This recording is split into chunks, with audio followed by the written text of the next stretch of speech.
জনাইছোঁ। আমাৰ মাজত উপস্থিত আছে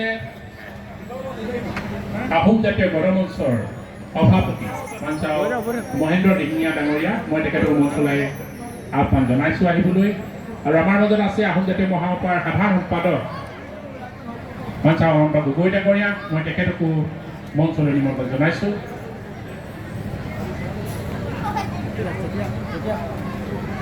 আৰু আমাৰ টাই সংযোগ পৰিষদৰ কৰ্মকৰ্তাসকলক তেখেতসকলক মৰম আৰু শুভেচ্ছা জনাবলৈ আহ্বান জনালোঁ।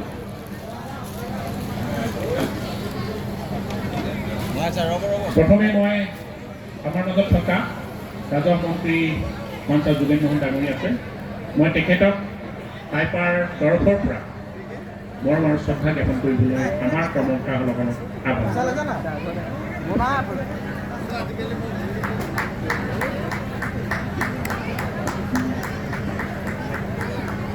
ইয়াৰ পাছতে মই আমাৰ মাজত উপস্থিত আছে আহোম জাতীয় মহাসভাৰ সভাপতি পাঞ্চাও সুন্দৰজ্যোতি লাহন ডাঙৰীয়া। মই তেখেতকো আমাৰ তৰফৰ পৰা মৰম দেখিব বিচাৰিছোঁ।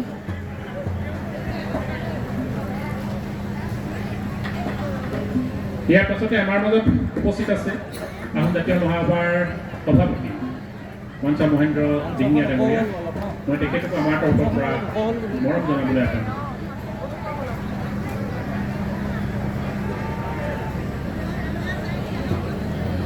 ইয়াৰ পাছতে আমাৰ মাজত আছে অনন্ত গগৈ ডাঙৰীয়া, আহোম জাতীয় মহাসভাৰ সাধাৰণ সম্পাদক। মই তেখেতকো আমাৰ তৰফৰ পৰা মৰম জনাবলৈ আহ্বান জনালোঁ।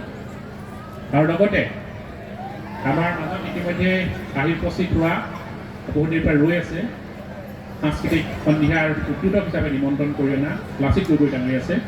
মই তেখেতকো আমাৰ তৰফৰ পৰা মৰম জনাবলৈ আহ্বান জনালোঁ।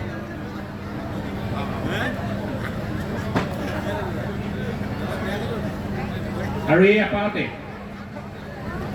আমাৰ মাজত উপস্থিত হোৱা আজি বীৰাংগনা মূলা গাভৰুৰ দশম বাৰ্ষিক বীৰাংগনা মূলাৰকো ইতিমধ্যে দিনতেই আমাৰ লাভলীনা বৰগোহাঁই আমাৰ মাজত উপস্থিত হৈছিলহি।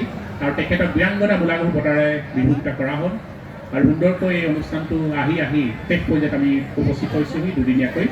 আৰু এই এপাহতে আমাৰ তৰফৰ পৰা আমি আহ্বান জনাইছোঁ আমাৰ শ্ৰদ্ধাৰ ৰাজহ মন্ত্ৰী কেবিনেট যোগেন মোহন ডাঙৰীয়া।